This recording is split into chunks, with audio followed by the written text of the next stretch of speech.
here. It's going to be hard for me, but I think I can do it. So, my name is Seth Goldstein, as you heard, and I am the Director of Development for the South Portland Historical Society, and I direct our lovely Cushing's Point Museum at Bug Light Park in South Portland. Who's been to Bug Light Park before in South Portland? Yay! All right, so, beautiful park. In fact, the only reason I took the job was for the view. Yeah, thanks for laughing at my joke. But if you find yourself at lovely Bug Light Park in lovely South Portland, please come visit me at the Cushing's Point Museum. We are open 6 days a week, every day but Sunday, because I told my boss I need a day off at least once a week. And we're open from 10 a.m. to 4 p.m. And you can just call me Mr. Director, okay? Because I'm the museum director. Thank you. So my presentation, well, I just want to tell you, so research that I've been doing recently has been on what's known as the West Indies trade. Maybe some of you are familiar with this. Was a reciprocal economic relationship between Maine. Oh, you think so? Okay. Between Maine and the luxury producing plantations in the Caribbean or the West Indies, in which Maine supplied the salt cod that fed the enslaved Africans, the lumber that built the plantations, the casks that the rum, molasses, and sugar were packed into, beets, potatoes, parsnips, ice from the river right over here, a large variety of goods in return for sugar, molasses, and rum that was shipped to Maine and made a lot of Mainers a lot of money. So you all need to have me back to do my lecture on the West Indies trade. I'm very proud of it. My research is at the Portland Museum of Art, and I'm currently working with the Bath, Maine Maritime Museum on an exhibit that they're putting together. It's going to launch in November about Maine's Black and Indigenous sailors. So once again, have me back for my research on the West Indies trade. It is what I've been up to the last couple of years, and I'm very proud of it. But that's not what I'm here to talk about tonight. Tonight, I'm here to share with you information about Maine's lobster industry. Let's get at it. I'm gonna read this in my best David Attenborough voice. Okay, you guys know David Attenborough. He does like the documentaries, British guy, right? All right, so here we go. The oceans of the earth abound with lobsters. Lobsters with claws like hair combs sift mud in offshore trenches. Clawless lobsters with antenna-like spines migrate in clans in the Caribbean and the South Pacific. Flattened lobsters with heads like shovels scurry and burrow in the Mediterranean and Galapagos. The eccentric diversity of the world's lobsters have earned them some of the most whimsical names in the animal kingdom. There is the hunchback locust lobster and a regal slipper lobster. There are marbled mitten lobsters, velvet fan lobsters, and even a musical furry lobster. The unicorn and buffalo blunt horn lobster inspires admiration. The African spear lobster, the Arabian whip lobster, and the rough Spanish lobster demand respect. Thank you. Nowhere in the world, however, is the seafloor as densely populated with lobster as the Gulf of Maine. Though a less sophisticated creature than some of its clawless counterparts, the American lobster, scientific name Homerus americans, is astonishingly abundant. Thank you. So, and you know what I love? I love when David Attenborough says vast. I'll say something like, the vast Sahara, right? Anyways, I love David Attenborough's voice. I could listen to him all day long. So, here we're taking a look at a lobster as our topic of the evening. And you can see some of the highlights of the lobster's anatomy. You got a pincher claw, a crusher claw, walking legs, a mouth. You can see on this one, this is a female lobster. You can see the eggs on its tail. We would call that a buried lobster, right, is what the lobsterman would call it, a female lobster with eggs. I was just reading up on my lobsters in anticipation of talking to you all this evening, and one of the authors I read described lobsters as a Swiss Army knife. a Swiss Army knife because they have so many appendages, right? And so on all these legs, they have all these, hundreds of hairs, and they use those hairs for smelling. They described the mouth as a can opener, right? And lobsters will eat, anything. They eat live things and dead things, and they will cannibalize each other. Voracious eaters, but just incredibly robust and complex creatures that are just designed to keep on living. And so once again, here's lobster anatomy. You can see we have a male lobster on the left and a female lobster on the right. The male lobster, bigger claws because he's fighting the other male lobsters all the time. The female lobster has a wider tail to accommodate all of these thousands of fertilized eggs that she's going to carry around for about 10 months before they hatch into little larval lobster. And only about 1% of those larval lobster will make it through their first week, and they float up to the surface and float around for a little bit, and after about a week, that 1% will sink down to the ocean floor and start living like a lobster lifestyle. The rest of them don't make it to the party. They're eaten by a variety of predators, or they are chopped up by boat propellers, things of that nature. So, female and male lobsters. Lobster reproduction was found really interesting. There's a great book out there called The Secret Lives of Lobsters. Female lobsters produce a pheromone, it turns out, that attracts and relaxes the dominant male lobster. And so basically, the female lobsters only want to mate with a dominant male in a given region. There could be other male lobsters cruising around, but they will ignore those other male lobsters. They only want to impress the dominant male lobster, and the way that they do that is they go into the dominant male lobster's hidey hole and they urinate. And by smelling that urine, the dominant male lobster can determine things about these female lobsters, including their viability as far as potential mates go. So that's how it goes. The dominant male is typically the only male to mate. Females will ignore males of a lesser size. Critically important that this female pheromone acts as a lobster chill pill, since the only time a female lobster can have sex is right after she sheds. So at that point in time, she's extremely vulnerable, as you can imagine, but she can't reproduce while she has her shell on because the parts won't go together. So right after she sheds, she's very vulnerable, and so she releases this pheromone that kind of chills out the male lobster. Females take turns mating with the dominant male, staggering the molting so that each female within a given area can turn to the mate, in turn can mate with him. This ensures that all the females get the most robust genes for their offspring.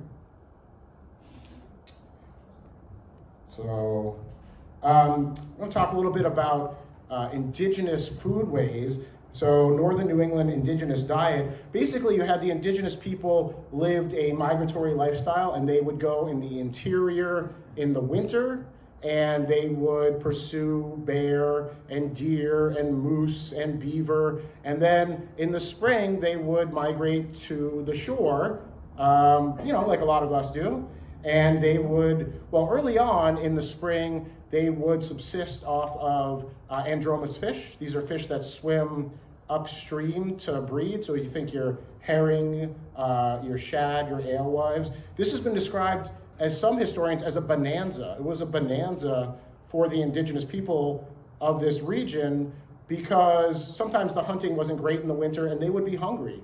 And so they would come to the coast, the andromous fish would be swimming upriver, and they would catch, thousands of these fish. Some of them they would use for fertilizer, some would be preserved for later consumption, and some would be eaten right on the spot. About that same time, they would gather shellfish and lobsters. And you guys probably all know that they find here in Maine, especially on the mid-coast, what are known as middens. You probably have heard that term before. A midden is like a giant pile of shells that the Wabanaki left behind. And, Colin Woodard talks about some of them in his book, The Lobster Coast. And I forget, it's like, one of them is like 30 acres and several hundred feet deep, where I like to imagine the Wabanaki people came to the same spot year after year and ate oysters and shellfish and just kind of threw the shells over their shoulder to make these giant piles, which are today known as middens. Now, the thing about middens is I think that the conventional wisdom a couple decades ago were that these were kind of prehistoric trash heaps. And I think that here in Maine and in other places, archaeologists are starting to think that they may have had other purposes, so that they were maybe ceremonial or perhaps ceremonial and aids to navigation because of where they are found along the coast. So not considered to be prehistoric trash heaps any longer. But another thing that they would have had about this time of year in the spring would have been lobster. And they, according to historians, ate lobster with relish. And we don't have, not relish the condiment, but with relish, like they really enjoyed it. Yeah. We don't have any, direct evidence of this because it's not the lobster shells didn't survive the way that the calcium-based clam shells and oyster shells and mussel shells did. But we know from the historical record that this was an important food source for the Wabanaki people here in Maine. And you can see, game and fish at the bottom there is lobster. Now, just point of interest, where I live, and pretty much here and south of here, the Wabanaki practice agriculture. But here and north of here, really hunter-gatherer lifestyle. That's because the agricultural conditions didn't lend themselves to growing crops. It was the quality of the soil in addition to the weather.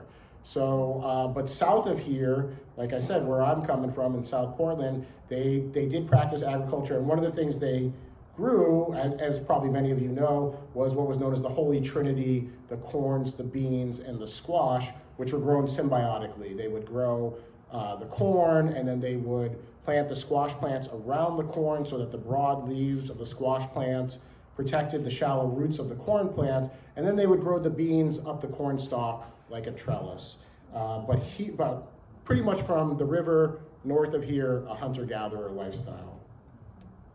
Abenaki were expert fishermen and employed weirs, fishing hooks, and harpoons. The Mi'kmaq and Maliseet of present-day Canadian Maritimes were even more involved with fishing than their southern neighbors who farmed. Between fish, whales, seals, shellfish, seabirds, and their eggs, listen to this, 90% of their caloric intake was from the sea.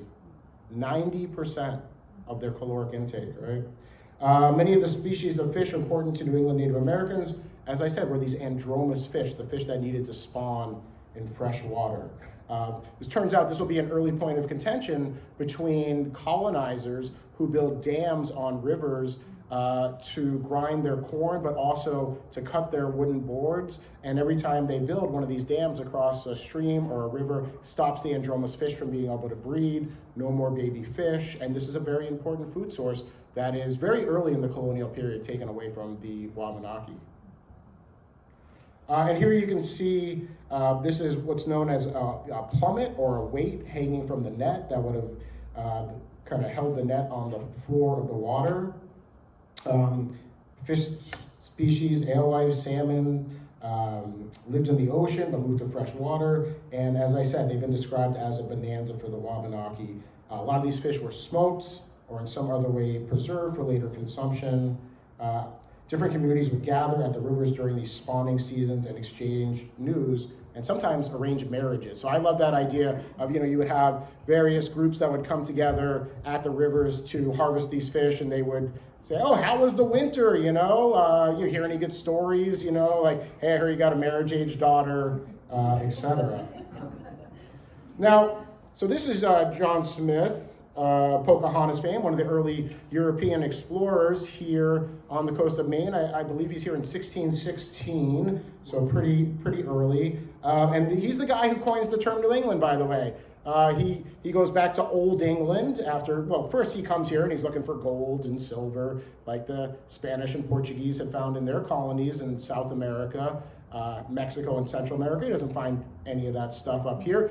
But he finds excellent forests for lumber, and he finds excellent fishing. And so he goes back to Old England, if you will, And he writes a pamphlet advocating for the colonization of that region based on those resources that I just shared with you, fish and lumber. And he calls the area New England, and he produces this chart. And I'm told I cannot wander, but, well, I can't help myself. So this right here is Casco Bay, right here. And then, so he names, this is Cape Elizabeth here. Now, all the names that Smith uses, none of them stick, except for Cape Ann, was still Cape Ann, and Cape Elizabeth is still a name that's in use today, but today it's on the south side of Casco Bay. He has it here on the north side of Casco Bay. So this is where South Portland is right there, and if you look really close, you can see my house. So, but let me show you a detail from this chart, right? So here's the chart. Now this is, you can see there's a caravel there, which is the type of boat that the European explorers would have used for crossing the Atlantic and for exploration. The caravel. And let's take a look at the detail here. So below the caravel is a school of fish, codfish. And because this was of great interest to the Europeans. And you see in the written accounts of the early explorers like Gilbert and Champlain and Smith, it sounds like hyperbole, it sounds like crazy stuff. Codfish the size of a man. Schools of mackerel that are miles long. The mackerel are packed so tightly together that you could walk across the backs of them. 6-foot lobsters just scuttling across the beach. God, that would scare the pants off me, right? But this, it sounds like crazy cuckoo stuff, but we have to realize that the Europeans have been overfishing European waters for several hundred years by this time. And so they're not finding fish of this size, nor, oh, thank you. You have to figure out some advances won't work. All right. I might use that.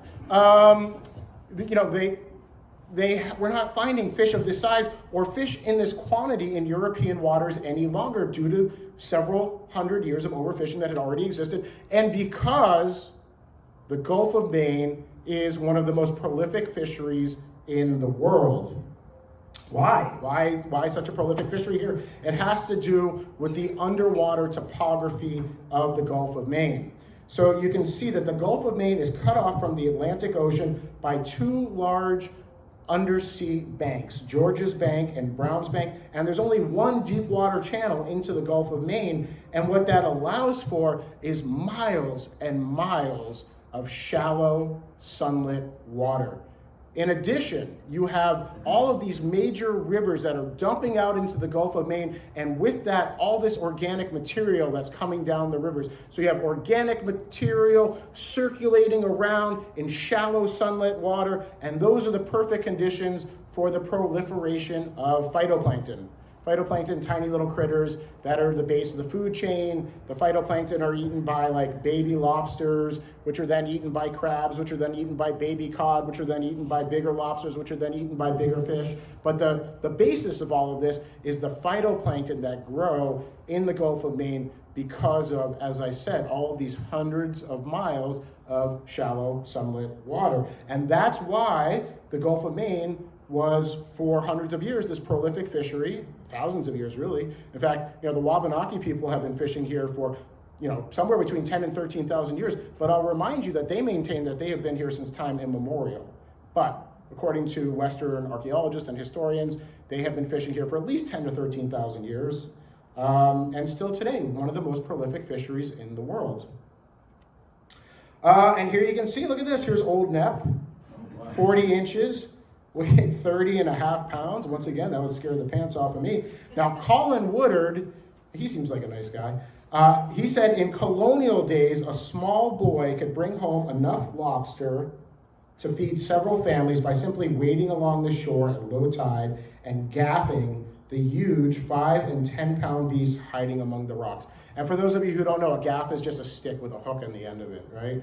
And so in the colonial period, if you were a swarthy fisherman, you wouldn't be caught dead fishing lobster. You were off fishing commercially viable cod, and mackerel, right? The only people who historically in the colonial period fished lobster, and this is right up until the 1800s, were boys and old sailors, old fishermen who could no longer go to sea. As I said, if you were, a fully, young, swarthy fisherman, you were off catching something commercially valuable. And just a fun picture that I found there, right? Once again, Colin, coastal New Englanders ate them, lobsters that is, in quantity, or fed them to prisoners and indentured servants in place of commercially valuable cod, mackerel, or grain. One group of indentured servants in Massachusetts became so upset with this diet that they took their owners to court, winning a judgment that they would not be served lobster more than 3 times a week. Right? Lobster is sometimes taken in great numbers and strewn on the fields as fertilizer. So, I've heard some historians say that this is a little overblown, right? That lobster was just, fed to indentured servants and prisoners. It was poor people's food. But I think certainly there's a kernel of truth to some of this. Today, I love seafood, and I got my local seafood place. I go to Sopo Seafood in South Portland, and if I want to buy a pound of lobster meat, it's like about $50 for a pound of lobster meat, right?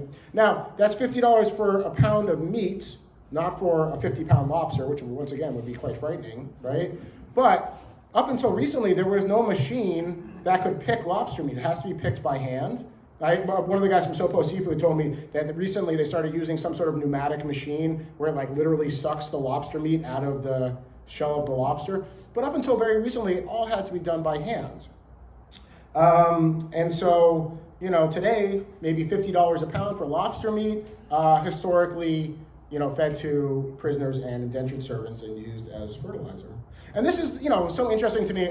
I'm really interested in food and history separately, and when food and history coincide, then I get really interested, right? And so it's so interesting to me, quick aside, that so much of poor people's food, well, at one point in time was poor people's food, is today like gourmet food, right? You think about barbecue, right?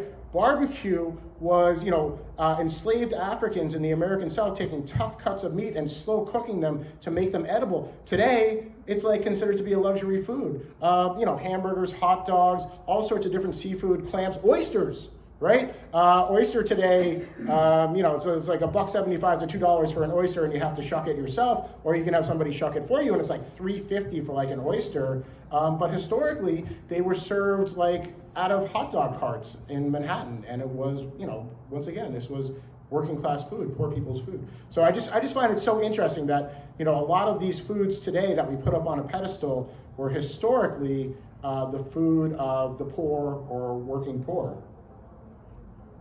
So initially, as I said, you just walk along the beach in the early colonial period, and a young boy or older fisherman could gaff enough lobster to feed his family within a couple hours.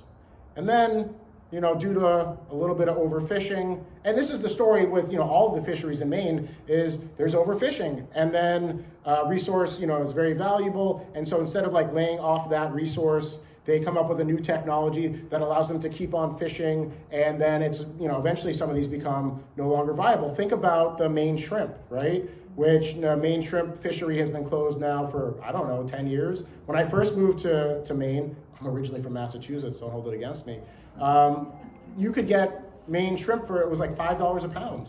And it had the shell on, you had to peel them, and it took an hour, and it was a lot of work. But $5 a pound, it was cheaper than chicken, and I was eating shrimp quesadillas and shrimp Alfredo and shrimp po' boys, and then a couple years later, no Maine shrimp because it had been overfished, and it is not, a lot of that shrimp has now moved into Canadian waters, and so if you find it today, it's branded as Canadian shrimp, which doesn't seem very fair to me. But so the lobster become overfished a little bit, and you can no longer just wander along the beach and gaff these, 5-10 pound lobsters. They start using a hoop net, as you can see here. This is before they started using the wooden lath pots.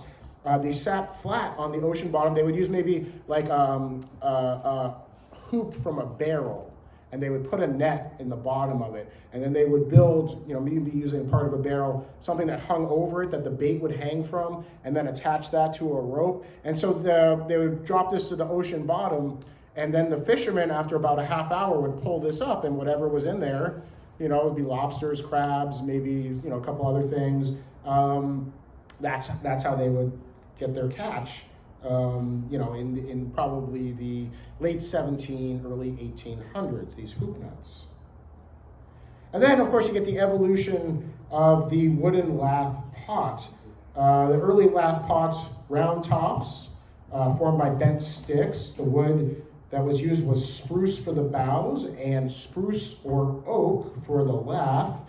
Traps invented in the early 1830s, and they were in use here in Maine up until the 1980s. I think that they're still in use today in the Canadian Maritimes. Some people are still using these wooden lath traps. The half round chip had the most volume for the least amount of weight of the pot, and it could be built relatively quickly by the fishermen. Later pots used steam bent round frames, and there were bricks on the bottom to ensure that they landed upright on the ocean floor. Now, a fisherman could tend many pots, and he wouldn't have to be stuck with the one hoop trap manning that. And so you see some wooden lath pots have a square or actually rectangular tops, and this made it easier to stack them, required more carpentry work. And it's just, I work for the South Portland Historical Society, and I just went into our database and found some cool pictures. And so you can see here is a wooden lobster pot on Willard Beach in South Portland. And it was about a year and a half ago that we lost our iconic fishing shacks on Willard Beach in South Portland. But here you can see the fishing shacks, and with these wooden lath pots in front of them. Now you can see a lobsterman standing with his lobster catch with three gigantic lobsters. You don't find any lobsters of this size any longer. This was in the 1930s. Swan Island, 1950s, wooden pots, once again. I just like this picture. So here's A.P. Normandin rowing his dory filled with lobster traps, and he is at Prout's Neck, which is just south of where I live in South Portland. Now, in the 1860s, listen to this, pay attention, you gotta pay close attention. A typical doryman, right, lobster doryman, around 1860, is tending 25 to 50 pots. And around this time, Portland lobstermen are averaging 4 to 6 pound lobsters per trap. Let me say that again. I'm going to say it slow. Pay attention. In each pot, he's catching 7 lobsters. And those 7 lobsters weigh 4 to 6 pounds in each pot, right? Now today, a lobsterman typically finds 1 lobster per trap, weighing between a pound and a pound and a half. And I think that most of us could agree that a pound and a half lobster is like a Christmas lobster at this point, right? For Christmas dinner. Now, I have a dear friend of mine who I grew up with on Cape Cod, Damien, and Damien, we affectionately call him Big D because he's a big swarthy lobsterman. He's got all sorts of tattoos on his arms. Lovely, lovely individual, fishing lobster out of Provincetown, 800 pots. 800 pots is what Damien is fishing because, once again, he's only catching 1 lobster per pot. And as you can see here, 1860, 25 to 50 pots. Now, my friend Damien, he is a stern man, right? But I think we can all agree there's a big numerical difference there, right? And here you can see this is a dory and a peapod type of dory, and they would be rowed standing up, and the person rowing them would be facing forward. And then as demand increases, they get a little bit bigger boats. We're going to need a bigger boat, right, from Jaws. And you can see here Hampton boats of Casco Bay were some of the boats that were specifically designed for the lobster industry. The Muscongas Bay sloops and Down East Reach boats are all types of vessels, a little bit bigger. They usually typically had a sail, and they would use them for lobstering and pull the pots up over what's known as the rail, the edge of the boat there. And this is a boat that they have. I'm sure many of you have been to the boat library at the Bath Maine Maritime Museum, and this is one of the boats that they have in their collection. This is a dory for lobstering. Now, historically, they would use these wooden pins to keep the claws closed. So they would take the pin and they would stick it in the articulated part of the claw. As many of you know, today they use these big fat rubber bands for that purpose. And today we use wire traps, which began replacing the wood lath pots in the late 1960s. Much later, they don't become waterlogged because they don't soak up the water. Maintenance is a matter of replacing the net funnels that direct the lobsters. They can be stacked on top of each other, and they last a really long time and require less maintenance. So here we see, here's a lobster pot, and I used to do a lot of walking tours in Portland, and I had tourists from all over the United States, and I would take them down to the waterfront, and I would, stick my hand in the lobster pot, and people were really impressed with that. But the lobstermen have figured out this really neat thing about lobster behavior that helps them with the fishing, and that is that a lobster, when threatened, its natural instinct is to retreat backwards, tail first, with its claws out. Right? And so when a lobster goes into the first compartment of this lobster trap where the bait is hanging, that first compartment is known as the kitchen. So the lobster goes into the kitchen, and there's the bait bag, and then maybe like another lobster comes into the kitchen and it scares that lobster backwards through the funnel into the parlor, right? And once again, taking advantage of this aspect of their instinctual reaction to danger, and then once they've gone through that funnel into the parlor, they're not getting out of there, and so that's where they reside until they are brought up to the surface. Now, why do you go into the kitchen first and then the parlor, right? It doesn't make any sense, but I've checked, I've rechecked, I've triple checked. That is the terminology. Lobster goes first into the kitchen and then into the parlor. Now, here's one of the problems with these metal pots. They can become what's known as ghost gear. So what happens is maybe there's a string of pots and a storm comes up and the lobsterman's buoys are somehow parted from the trawl, and he doesn't know where his pots are. Well, these metal pots will continue to fish. And what will happen is a lobster will go into a metal pot and die and become food for another lobster that goes into the pot and dies, and et cetera, et cetera. And that's why this is what's known as ghost gear. And this ghost gear will continue to fish until these pots finally fall apart. And so what they're doing now is they're building them and they have these metal tabs on them that biodegrade after about 6 months, and then the whole thing kind of pops open and they cease to fish. But you still have all of this stuff on the ocean bottom, and it kind of collects itself. And so it becomes almost like an underwater tumbleweed, right? And it's tumbling along on the ocean floor. And as it does so, it picks up more debris. So maybe a little piece of fishing net, maybe another little piece of lobster pot. And you get these big, giant balls of ghost gear. And so this was in the Portland Press Herald in 2019. Cleanup teams tangle with 2 tons of ghost gear off of Cape Elizabeth. Divers, lobstermen, environmentalists pulled a huge blob of debris from Dyer Cove. Such lost fishing gear possesses a threat to marine life, fishermen, and boaters. And if you read the article, it took them hours to get it out, and the ball likely weighed somewhere between 4,000 and 5,000 pounds of ghost gear. So it can be problematic.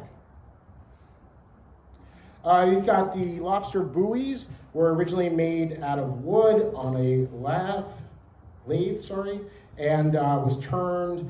Today they use foam. Earlier buoys were carved by hand with a hatchet. And so here you can see the shapes of some old wooden buoys. There's one that's square in shape, a little kind of chubby guy there, and a couple other ones. But today they're made out of foam. And then another tool that the lobsterman uses, it's what's known, I'm sure many of you have heard this before, the V-notch tool. And so what happens if a lobsterman pulls up a female lobster with eggs, what's known as a buried lobster, right? Then he is supposed to use the V-notch tool and cut a little V in the tail of the lobster. Doesn't hurt the lobster, right? But that way, if another lobsterman later on goes and pulls that lobster, even if the eggs are no longer there, they know that's a breeding female and they're supposed to throw it back. They also throw back the large male lobsters, or at least they're supposed to, under the understanding that the large females like to breed with large males. Now this is contentious because a lot of people will say, well, once the females get large, they don't shed very often, so hence they're not reproducing very often. As they get older, they shed, maybe once a year, and as they get even bigger, less often than that.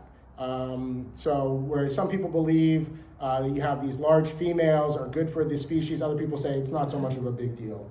But, as I said, lobstermen, if they bring up female lobster, has this V-notch in the tail, they're supposed to return it because that leads to the longevity of the species and its sustainability of the fishery. And so here you can see 1948, the state warden showing fishermen how to use the V-notch on a female lobster. And then there's the lobster gauge. They measure a lobster from the back of the eye socket to that point on the back of its shell. It's called the capace. Am I saying that right? Carapace, thank you. I knew I was saying it wrong. The carapace. I wanted to say something not even close to that. And so that is how they determine if it is a big enough lobster to take. They also, they can't take lobsters that are too big. So lobster measurement, this is Title 12, Section 6431 from the state guidelines on lobster fishing. Lobsters must be measured with a special double-sided gauge to make sure they are keepers. You may purchase a gauge from your local fishing supply store. A legal lobster in the state of Maine has a carapace, thank you, or body shell length that measures between 3 1/4 and 5 inches. The measurement is made between the extreme rear of the eye socket and the end of the carapace. Yeah, good. Minimum lobster size has a carapace or body shell length of 3 1/4, maximum size 5 inches. Lobsters measured from the extreme rear of the eye socket. And so, one of the, so many interesting things about lobsters, right? Like we learned that lobsters cannibalize each other. And, one of the things that'll happen in lobster reproduction is that sometimes the male lobster will eat the female lobster. So just pretty gruesome stuff. But one of the other interesting things about lobster is that a dead lobster begins to putrefy almost immediately. It cannot be preserved in the way that a lot of other fish can. It can't be salted, it can't be smoked, right? It begins to putrefy almost immediately. So for a really long time, the lobster market is limited to as far as you can ship a live lobster. And so there's not a lot of market for it. They start gathering lobsters in lobster pounds. And this is an area of the water, like you can see here. And what they've done, in the back there, they built a weir to kind of block off this little part of the cove. And they put all the lobstermen are putting their lobster in this area. And now they're putting them in the lobster compartments here, these floating docks. And they're waiting for the lobster smack to show up. Oh, Seth, what's a lobster smack? I'm glad you asked. Here's a lobster smack now. So somebody got this great idea. Hey, what if we build a boat and we put some holes in it, right? I'm just kidding. But what they did was they built a boat that had a chamber that had holes in it that allowed for seawater circulation in this one compartment, thereby keeping the lobsters alive, right? So now you can ship Maine lobsters to Boston. You can ship Maine lobsters to New York City, and it leads to the expansion of the market for lobsters. And so you would have lobstermen who would catch their catch, they would store their lobster in the lobster pound, awaiting the lobster smack to arrive, and then the lobster smack would take their lobsters to market, whether that was in Boston or New York City or sometimes even further away. And then the next evolution of the lobster industry is canning. So starting in 1842, you have these three men begin experimenting with this brand new technology of canning. In fact, at this time, there's only one cannery in the entire country, and it's a small cannery canning oysters in the Chesapeake Bay. And so these three guys here in Maine are like, hey, what if we could can lobster? I bet we'd make a lot of money. Let's give it a shot. Now, they are initially very unsuccessful, and they wind up with cans of lobster that explode in the hot water bath. They wind up with cans of lobster where they open the can a couple weeks later and the lobster meat inside is rancid. But eventually they hire a Scottish canner and he shows them the process of canning. And so you go from one cannery in the United States, 30 years later there's hundreds, and there's about 20 canneries here on the Maine coast at the height of the canning industry, which is around 1900. And so here you can see a can of lobster. It was a big business. You had a typical lobster canning factory, employed 25 people, about half of them women and children. This was before child labor laws, by the way. The workers organized into assembly line featuring foremen, boilers, crackers, breakers, sealers, bathmen, tail pickers or shellers, arm pickers, fillers, crowders, weighers, coverers, can wipers, etc. Men paid 2 to 4 times what women received, and it took 4.5 to 6 pounds of lobster to fill a 1 pound can. And so this is B&M Baked Bean in Portland. I just drove by it on my way up here, and it's being converted today into part of the Roux Institute, which is part of Northeastern University, where you might recall I got my master's degree in history from Northeastern in Boston. But it was the B&M Baked Bean production place up until, I would say about 4 years ago was when they made their last batch of baked beans. Now B&M is still making baked beans, but I think they're making them in like Ohio, and people who know will tell you they don't taste as good. Just saying. But so B&M, Burnham and Morrow Company, Franklin Street in Portland, employs 75 women, 65 men, one of the early canneries, now primarily in the baked bean business. But you want to see where they got their start? Of course you do. There we go. Red Jacket brand, Deep Sea Lobster, Burnham and Morrow Company, Portland, Maine. They didn't get their start canning corn, people. It wasn't beans. They got their start canning lobster. And the labels for these lobster cans are just gorgeous artwork. Here you can see Star Lobster, Portland. Yarmouth Packing Company, lobster. Now, so as I said, canning becomes big business here in Maine, and so here you can see the J.W. Brown Canning Factory in Hartford, where they're showing off a bunch of their cans. And in the 1890s, the number of underage children in the U.S. who worked for miserable wages and terrible conditions was 1.5 million children. Number was climbed to 2 million by 1910. By the early 1900s, Americans were calling child labor, quote, child slavery, and demanded an immediate end to this terrible exploitation. The National Child Labor Committee in 1908 hires the sociologist and photographer, this guy Lewis Hine, who he actually traveled all around the country and photographed a variety of people working in really horrible conditions. But he comes here to Maine and takes photographs of the kids working in the canneries. And some of these kids, as you can see in this picture, are very young, right? In fact, you'll love this. So my kids, right? I say, go fold your laundry, and they roll their eyes at me and they complain. And I say to them, 100 years ago, you'd be working in the fish cannery. And then they say to me, again with the fish canning, Dad? It's not easy to be the child of a historian. But, you have these kids, 7, 8 years old, who were, and they're using these huge knives. And, what happens if you're 7 years old and you cut your finger with an 8-inch fish fillet knife? Chances are it gets infected and maybe you lose your finger, right? And this was happening to kids all the time.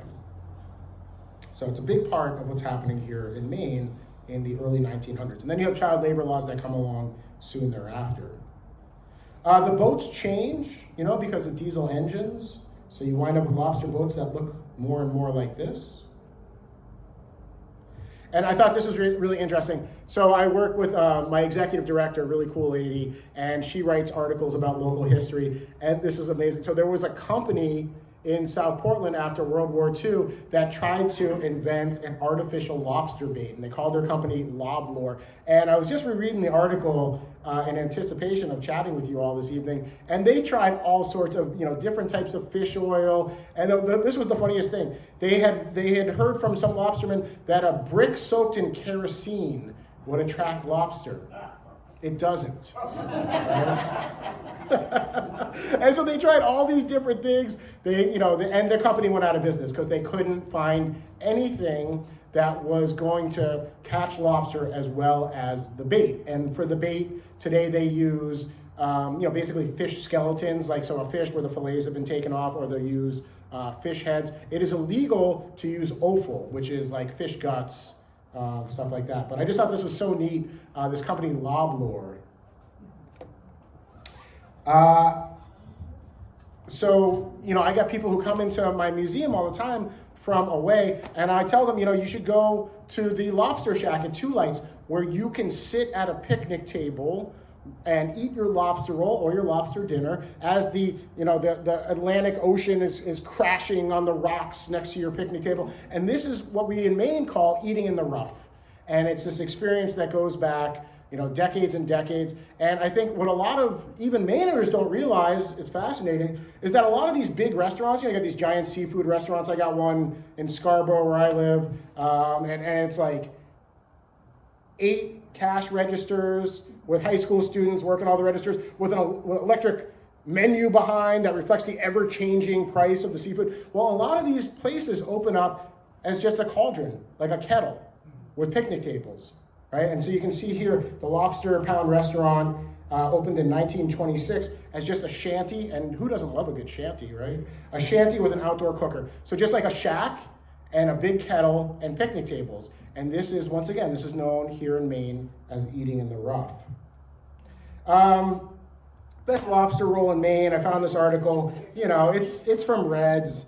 I think it's interesting. Now, they put butter on theirs. This guy's kind of Connecticut style, if you ask me.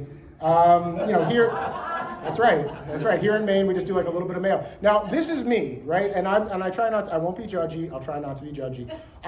You don't mess with perfection, right? If somebody says, oh, would you like a sour apple mignonette with your oyster? No! I want to taste my oyster, right? It's like a fine wine. I want to get all that mineral and salinity. Same thing with my lobster. Maybe just a tiny bit of mayo. But I definitely don't want, curry lobster roll or, keep your tarragon to yourself. That's what I say. There's a great book out there. And once again, just doing a little research, I reread part of Lobster Gangs of Maine. And this came out quite some time ago. But it's this sociologist here in Maine, and I think this book's probably about 25 years old at this point, so it might not be super accurate any longer. But basically, his whole hypothesis is that these islands off the coast of Maine and these lobster gangs are some of the last self-regulating communities in the country, right? There's no cops out there. And so how do you know where you go fishing? Oh, right? Right? Because if you go fishing in the wrong spot, what happens? You might lose your lobster pots, right? And if you keep on fishing in the wrong spot, well, then your boat might mysteriously sink at the dock one night. And if you continue to fish after that, your boat might just blow up one night, right? And so what he says is, there's a highliner or a king in each community of fishermen. He's usually the most prolific fisherman, the highliner, and he determines for the rest of the community who's going to fish where. And you only fish around your island. And, as many of you know, if you move to another island and you try to start fishing, it often doesn't go well for you. So you can marry into an island, but that doesn't mean that the people who live there are going to allow you to happily fish that area. So, really interesting book. As I said, probably a little bit outdated today, but, just written from a sociological perspective. It's fascinating to think of these self-regulating communities. So, probably many of you know that the Gulf of Maine is warming faster than almost any other body of water in the world. And why? Well, it has to do with, it's very complex, but you can see there's this oscillation of water here. We have a cold water current coming down from the Bay of Fundy, and then it kind of circulates, and then we have water coming in from the Atlantic Ocean. As I said, the Gulf of Maine is cut off from the Atlantic Ocean by these two large underwater sandbars or banks. And what this leads to is the Gulf of Maine is warming at record pace. And so how fast? This fast. So you can see the green line there is global sea temperature rise The blue line is the Gulf of Maine, which has increased 0.86 degrees Fahrenheit in the last decade. All right, I know I'm getting short on time, so I'm going to wrap it up here. Thanks for your patience. State of Maine lobster landings. So you can see the high point for landings was about 2018, whereas landings are down, profits are still pretty good. And what that reflects is the fact that the price of lobster has gone up. So, fishermen are making close to what they were making a couple of years ago, not because they're catching quite as many lobster, they're catching less lobster, but because the price is so high. Now, this is 2024, right? Pie chart, got a little pie charts. This is the weight. This isn't the money. The next slide is the money. This is the weight, okay? So 42% of what came into the Maine fishery, landings by live pounds in 2024, 42% was lobster. Menhaden, 13%. Guess what they use menhaden for? Lobster. Lobster bait, yeah, good call. Seaweed, who's now a big industry. Some of that's going to Japan. Herring, lobster bait. Take a look at groundfish, 1%. 1%. Now, groundfish, that's all your hake, that's all your cod, that's all your haddock, that's the groundfish are just fish that live on the ocean floor. All your flounder, all your halibut. My neighbor calls it halibut. Hey, you want some halibut? But all your halibut is 1% now, right? And that used to be a major component of the fishery. So what that means is that families here in Maine who generationally have been fishermen, and many of them were previously involved in the ground fishery, today, the lobster industry. That's the money. 74% of the money generated in the Maine fishery comes from the lobster industry. So once again, should anything happen to this lobster industry, what would happen, right? We have a way of life here on the Maine coast that's been going on for generations and generations, for hundreds of years. One possibility would be aquaculture, which is a growing industry here on the Maine coast, as many of you are probably aware of. Penobscot Bay pilot, this is just a couple days ago. What's today? The 18th, right? So 2 days ago. Maine Lobstermen Association issued a statement. This is related to the right whale. The right whale, by the way, I did my master's thesis on New England whaling. The right whale is so named because it floats after it's been killed, and hence it is the right whale to pursue. Maine Lobstermen Association issued a statement June 16th in a ruling in favor by the U.S. Court of Appeals for the District of Columbia on its appeal of the lower court ruling in Maine Lobstermen's Association versus National Marine Fisheries Service. On hearing the decision, Patrice McCarron, MLA Policy Director, said, quote, when the Maine Lobstermen's Association made the decision to sue the federal government related to the laws around the protection of the right whale, we knew it wouldn't be easy, but we refused to go down without a fight. Today's decision by the U.S. Court of Appeals is an overwhelming victory for lobstering families and the communities that rely on this industry, and it reaffirms what the MLA had been saying all along. The federal government does not have a blank check to use. Worst case scenario, this is what the federal government was saying. They said, worst case scenario, we're not seeing a lot of evidence of right whales entangled in lobster gear, but it's certainly a worst case scenario, and that's how they rationalized that law there. The federal government does not have a blank check to use the worst case scenario and disregard actual data in its regulations of the Maine lobster fishery. And I don't fall on either side of this, and I'm not a marine biologist, and I don't know enough about it to say whether or not this is really harmful for the right whale. And certainly it's a very complex issue. As you know, a lot of people who are lobstermen send their kids to school, build their houses, buy their vehicles based on this industry. So, and that's my last slide. So